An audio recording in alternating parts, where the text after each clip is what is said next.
कमाल का। आज से आप दोस्तों को समझ आना भी शुरू हो जाएगा कौन कौन से नए कैरेक्टर हैं और क्या क्या काम कर रहे हैं और इस स्टोरी का थीम क्या है और अभी क्या चल रहा है। उम्मीद करते हैं आप दोस्तों को आज के एपिसोड जरूर पसंद आएगा। तो चलिए शुरू करते हैं।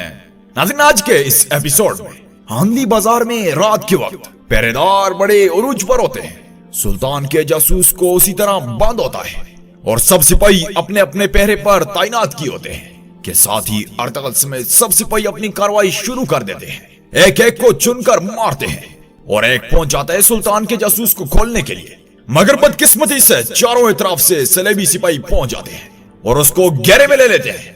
के साथ ही अर्तगल और तुर्गत घोड़ों पर पहुंच जाते हैं। उस्ताद सैमन भी छुप कर ये सब कुछ देख रहा होता है।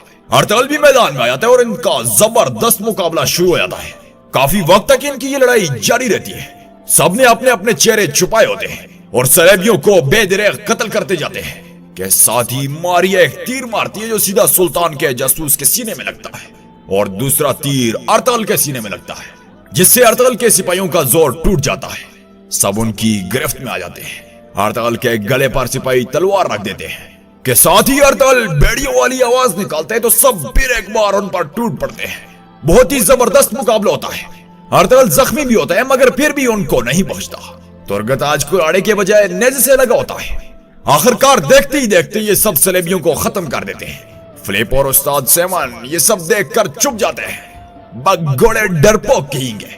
अर्तगल उस जासूस को खोलता है और उठाकर वहां से निकल पड़ता है और इधर सैमन अपनी इबादतगाह में चला जाता है और कहता है, मारिया मेरी बहन है, सुल्तान का जासूस भाग गया, वो अकेला नहीं है। हमने ये भी नहीं देखा कि हमारे इर्द गिर्द गद्दारों का अंबार है। तो मारिया कहती है, क्या आपने उनके चेहरे को देखा? मैं तो नहीं देख सकी।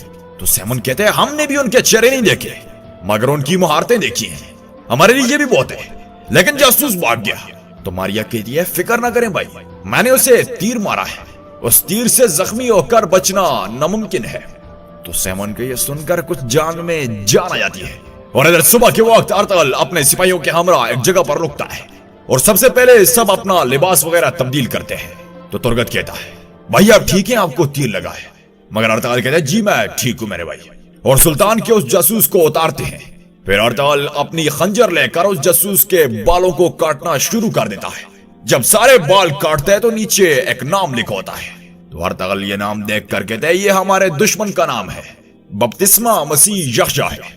ये असल में सैमन का दूसरा नाम है जिसने असल में अपनी शनाख्त छुपाई हुई है और ये अभी तक सीरियल में कोई नहीं जानता। और दूसरी तरफ चौदार कबीले में सिपाही तोक्तामाश की लाश को बाहर ले आते हैं और उसे एक सुतून के साथ बांध देते हैं। फिर सरदार और लाकर कहता है, ये एक जासूस था जिसने हमारे कबीले के साथ गद्दारी की और ये सजा का मुस्तहिक था, इसको मिल गई है, ताकि आइंदा कोई ऐसी शर्मनाक हरकत की सोच भी ना सके। सबकी इबरत के लिए इस लाश को यहीं लटका दो। और उसकी लाश को वहीं पर सिपाही लटका देते हैं और अंदर असलान खातून पानी लेकर जाती है सरदार जंदार के हाथ धुलवाने के लिए, यानी अपनी बाबा। मगर सरदार जंदार तोक्तामाश की गद्दारी से काफी उदास होता है और कहता है, ओ मेरे भाई, हमने साथ में कस्में खाई थी, तुम ऐसा कैसे कर सकते हो? तो असलहान कहती है, बाबा हमें पता करना होगा कि इसके पीछे क्या वजह है, उसने ऐसा क्यों किया, किसके कहने पर किया? तो सरदार जंदार कहता है, मैं अपनी जान लगा दूंगा इस राज को जानने के लिए, इसे ऐसे नहीं छोड़ा जाएगा। और इधर औरल अपनी बीवी को कहता है, ओक्तामाश की मौत पर बाबा बहुत ज्यादा गुस्से में है। अब बाबा को पता चलेगा कि फरमा बरदारी कैसे की जाती है। वो अपने और मेरे अलावा किसी पर भरोसा नहीं करेंगे। आज मैं अपनी कालीने लेकर उन काफर वीनस के साथ ऐसा खेल खेलूंगा, वो कुछ कहे बगैर मेरी हथेली पर सोने के थैले छोड़ जाएंगे और शाम को सोना बाबा के हाथों में गिनवाऊंगा। बाबा फिर तोक्तामाश का दुख भूल जाएंगे, तुम भी मेरे साथ बाजार जाओगी। और इधर इस्लाहान कहती है, बाबा मैंने आपकी इजाजत के बगैर अलियार भाई को कबीले आने का कहा है, मुझे उनकी बहुत याद आ रही थी। तो सरदार जंदार कहते हैं, तुम बिल्कुल अपनी मां की तरह हो, अब तुम भी खेल खेल रही हो। तो असलाहान कहती है, बाबा अलियार भाई की आप कबीले को जरूरत है। के साथ ही चोलपान और औरल पहुंच जाते हैं और कहते हैं, बाबा कालीने तैयार है।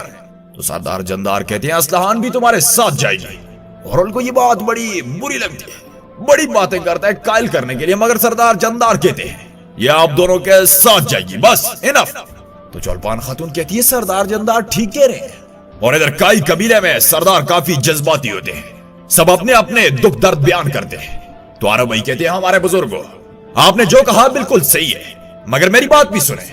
मैं जानता हूं कि आप सबके दिलों में कबीले के लिए बुराई है, आप अपने बच्चों और घरों के बारे में फिक्रमंद हैं, लेकिन अल्लाह पाक कुरान में फरमाते हैं हर मुश्किल के साथ आसानी है। खैर और भी काफी बातें करते हैं आरव भाई, और आखिरकार सबको मुतमईन करने में कामयाब हो जाते हैं। और इधर हलीमा कुछ कालीनें तैयार कर रही होती है। कायमा खातून आकर पूछती है, बेटी क्या सूरत हाल है? तो हलीमा कहती है, ये सामान बाजार लेकर जाने के काबिल नहीं है। तो कायमा खातून कहती है, इसका मतलब है हमारी हालत बुरी है, अर्तगल को कबीले वापस आना होगा। काफी परेशान होती हैं दोनों के साथ ही आरव भाई कुछ सरदारों के हमरा पहुंच जाते हैं, और सरदारों ने भी कुछ कालीनें उठाई होती है, और साथ ही अर्तगल भी उधर पहुंच जाता है। धुंधार अर्तगल से शिकार के बारे में पूछता है, तो अर्तगल कहता है, धुंधार मेरे भाई शिकार बहुत फायदेमंद हुआ। और फिर अर्तगल हलीमा से पूछता है, उम्मीद है कि सब ठीक होगा? तो हलीमा कहती है, जी ठीक है, लेकिन हम ज्यादा कालीनें इकट्ठी ना कर सके। तो अर्तगल कहते हैं, हलीमा अपने दिल को छोटा ना करो, मैं अपने कबीले के लोगों को अच्छी तरह जानता हूं, उनके पास जो कुछ भी होगा वो लाएंगे। और फिर साथ ही कबीले के सब बूढ़े बच्चे ख्वातीन जितनी भी कालीनें होती हैं वो सब ले आते हैं। और एक सरदार आकर कहता है, अर्तगल साहब अब ये आप और हमारे लिए आखिरी मौका है, अगर आप इस बार कामयाब न हुए तो सुन ले, आप हमें इस सरजमीन पर मजीद नहीं रोक सकते। तो अर्तगल कहते हैं, सफदर सारी कालीनें इकट्ठी करो। और तुर्गत और बामसी को कहते हैं, तुम मेरे साथ जाओगे, हमें मुलाकात करनी है। और सबका शुक्रिया अदा करके अंदर चले जाते हैं। और इधर हानली बाजार में सेमन कहता है, कल रात टेम्पलर सोरमाओं को शर्मिंदगी उठानी पड़ी है। जिस दुश्मन को हमने जाल में फंसाने की कोशिश की उसने सारा खेल ही बिगाड़ दिया। पहले हमें यह पता लगाना होगा कि हमारा दुश्मन है कौन। पहली दफा हमें कोई टक्कर का मिला है। और इधर अर्तगल भी अपने सरदारों के साथ मशवरा करता है, सब दुश्मन के बारे में बात करते हैं। तो तुर्गत कहता है, भाई अल्लाह के फजल करम से हमने नोयान का मुकाबला किया है, ये तो कुछ भी नहीं है इंशाअल्लाह। तो अर्तगल कहते हैं, तुर्गत हम नोयान को जानते थे, हालांकि वो एक दुश्मन था मगर बहादुर शख्स था, लेकिन ये साफ तौर पर टेढ़े मेढ़े है। और इधर फ्लिप कहता है, हम कैसे जानेंगे वो कौन था? तो सेमन कहते हैं, अगर वो एक बार आया तो दोबारा भी आएगा, वो भी हैरान होगा कि हम कौन है। हमें हर एक पर नजर रखनी होगी, बाजार में कोई भी किसी किस्म की मशकूक सरगर्मी को हमें देखना होगा। ताजर कहते हैं, मुसलमानों को मेरे लिए छोड़ दो। और फ्लिप कहता है, दूसरी अक़वाम को मैं देख लूंगा। तो सेमन कहते हैं, खास तौर पर हमने तिरिस्तान को दाने के तौर पर इस्तेमाल करेंगे, यकीनन वो उसको लेने आएंगे। और इधर तुर्गत कहता है, हमें सिर्फ एक नाम का पता है, बपतिस्मा यख्शा। तो अर्तगल कहते हैं, हमें गुलाम फरोश को पकड़कर शुरुआत करनी होगी, वो हमें मसीहा यख्शा तक लेकर जाएगा, इस काम पर दाऊद को लगा दो। तो तुर्गत कहता है, ठीक है भाई, लेकर हो सकता है वो तिरिस्तान को दाने के तौर पर इस्तेमाल करे और हमें अपने जाल में फंसा ले। तो बॉम्सी कहते हैं, मेरे तुर्गत भाई को तो देखो, सलामत रहो, बहुत चलाकी की बात की, माशाअल्लाह माशाअल्लाह मेरे भाई माशाअल्लाह। तो अर्तगल कहते हैं, तुर्गत तुम ठीक कह रहे हो, तो फिर इसलिए दाऊद को अपनी पहचान छुपा कर रखनी होगी, उसे सिर्फ मालूमात इकट्ठी करने के लिए भेजे, हमें हर एक पर नजर रखनी होगी, ताजर हर आने जाने वाले खरीदारों पर, तमाम लोगों पर, वो भी हमारा तहक्कुब करेंगे। देखते हैं हमारा सामना कहां होता है। अब अपनी कलीनें लाद कर रवाना होने का वक्त है। तो सब के सब उठकर चले जाते हैं। तो आरा भाई कहते हैं, हुजूर हाजा तोरियान की बात सुन ले, वो कुछ कहना चाहता है। तो अर्तगल कहते हैं, ठीक है बुलाए। जब हाजा तोरियान आ जाते हैं और सलाम वगैरह करके कहते हैं, अर्तगल भाई मैं एक ऐसी जगह जानता हूं जहां पर सोना है, इसलिए अगर आप मुझे जरूरी औजार मुहैया करें, मैं वो सोना आपके लिए निकालूंगा। तो अर्तगल काफी खुश हो जाते हैं और कहता है, ठीक है फिर आज आपको जो भी औजार चाहिए बाजार से आप ले सकते हैं। और इधर हानली बाजार में औरल अपनी कलीनों के साथ पहुंच जाता है और सबसे पहले सेमन को मिलने जाता है। बिल्कुल बेमकसद और बेहुदा बातें करते हैं जिनका कोई मकसद नहीं होता। और इधर चौधार कबीले में अलियार साहब पहुंच जाते हैं। ये सरदार जानदार के बेटे और असलहान और औरल के भाई हैं। सरदार अलियार सबसे पहले आकर सरदार जानदार को मिलते हैं, यानी अपने बाबा को, और काफी खुशी का इजहार करते हैं। चौलपान खातून समेत दोनों उसको खुश आमदीद कहते हैं और काफी खुशी का इजहार करते हैं। फिर जब सरदार अलियार तोख्तामश की लाश को देखता है तो यार दंग रह जाता है और अपने बाबा से पूछता है, बाबा बाबा क्या हुआ, इन्हें किसने मारा, क्या हुआ इनके साथ? तो चौलपान खातून कहती है, उसे उसकी गद्दारी की सजा मिली है। तो सरदार जानदार कहते हैं, कल उसने मुझे और तुम्हारे भाई को मारने की कोशिश की है। तो अलियार इनकी बातों पर यकीन नहीं करता कि ऐसा नहीं हो सकता, ये ऐसा नहीं कर सकते। तो सरदार जानदार कहते हैं, बेटा लगता है भाई की गद्दारी मेरी किस्मत में थी।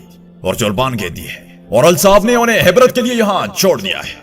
तो अलियार कहते हैं, बाबा अगर आप सजा देना चाहते हैं तो रूह को दे, जिस्म को नहीं। अगर आप इजाजत दें तो इन्हें गुस्ल देकर दफन करें, जो हमें ज़ैब देता है। हमें अपना इंतकाम भी इंसाफ से लेना चाहिए। तो सरदार जानदार कहते हैं, जी ठीक है बेटा, इनकी मैयत को गुस्ल दो, लेकिन नमाज जनाजे के बगैर दफना देना। तो नाज़रीन, यहाँ पर आज के इस एपिसोड का एहतिताम होता है। उम्मीद करते हैं आप दोस्तों को आज के एपिसोड जरूर पसंद आया होगा। एपिसोड कैसा लगा लाइक या फिर डिसलाइक करके बताएं, और अपने ख्यालात के इजहार करने के लिए कमेंट बॉक्स में कमेंट करें। मिलते हैं अगले एपिसोड के साथ, तब तक के लिए इजाजत चाहूंगा। अल्लाह निगहबान।